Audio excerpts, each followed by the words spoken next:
Hey guys, welcome to my channel.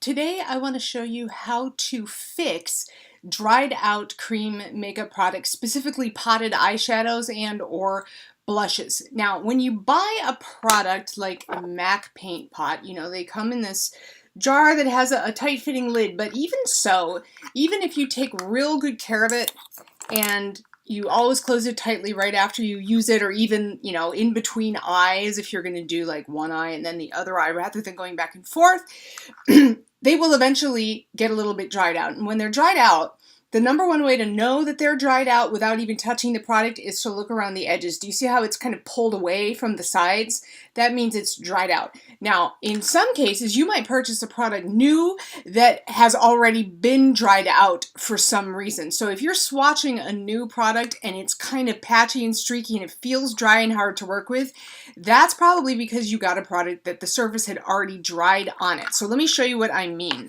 This is MAC Paint Pot in Artifact. My label's like totally gone here. So this is what happens if you try to apply it when the surface is dried out. Do you see that? You're not really getting very much pigment, and I'm kind of having to like scrub the brush around. It's streaky, it's dry, it's horrible, right?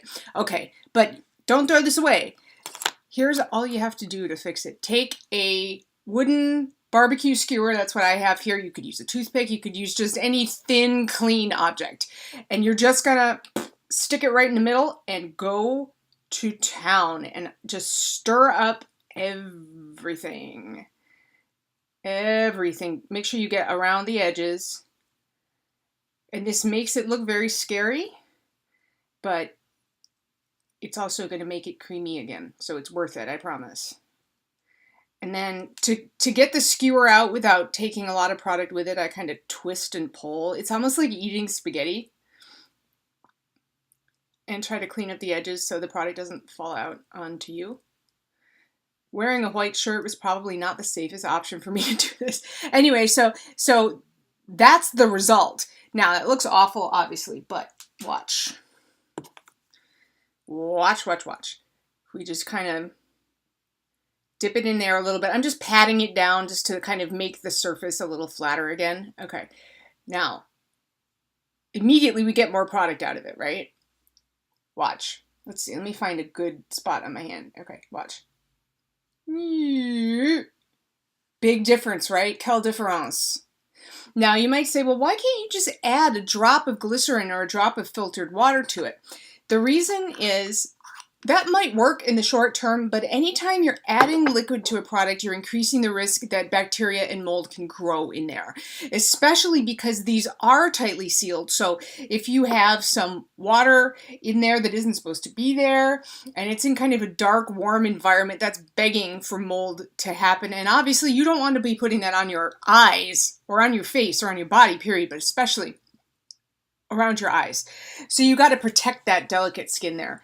So I would not recommend, excuse me, that you add any liquid to your product. Some people will add a drop of rubbing alcohol to nail polish that started to get thick, and that's really, I've never done it, but if you want to mess around with your nails, that's one thing, but eyes, no thank you.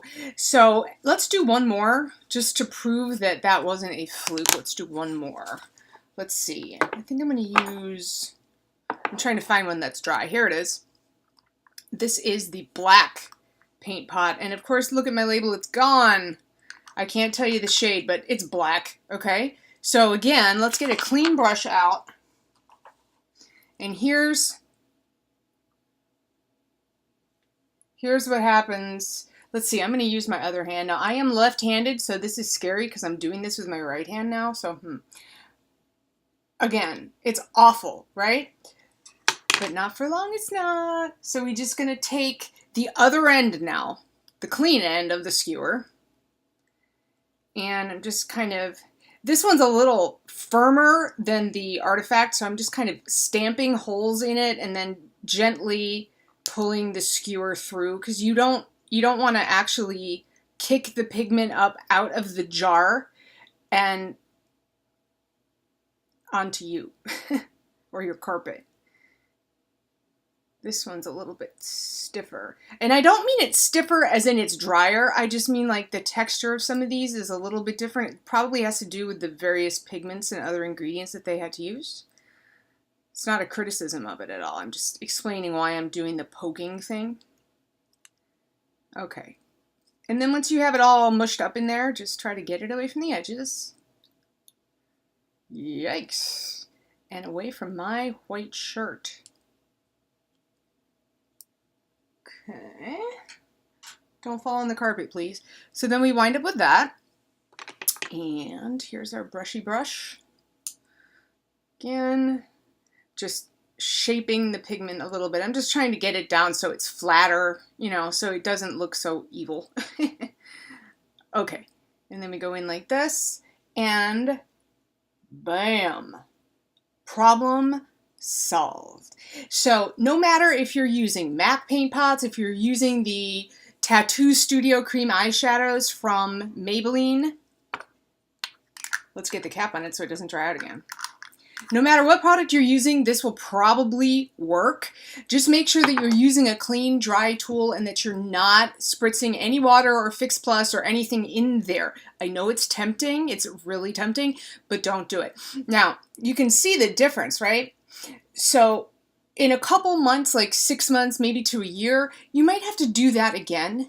But as long as the product doesn't smell bad and it hasn't separated or changed color, you're probably okay to use it. I mean, you have to make that decision. I'm not going to sit here and tell you to use an expired cream product. So if you do and you have a problem, don't come back to me because I'm not telling you to do that. But I'm just saying that I find that you can get many more months out of it just by stirring it occasionally. Because there's a lot of product in something like this. You only need a little bit to get an opaque streak, right? So it's not like you're going to be running out of it in 6 months. So anyway, I just wanted to throw that out there because, you know, I'm all about not wasting money and not buying good products only to have to throw them away because you didn't know how to fix them. So anyway, I hope that this was helpful. Thank you so much for spending some of your time with me today. And if you would like to subscribe, I would love to have you on board. So please click the subscribe link on the screen or down below. And I will see you guys in my next video. Have a great day, guys. Bye.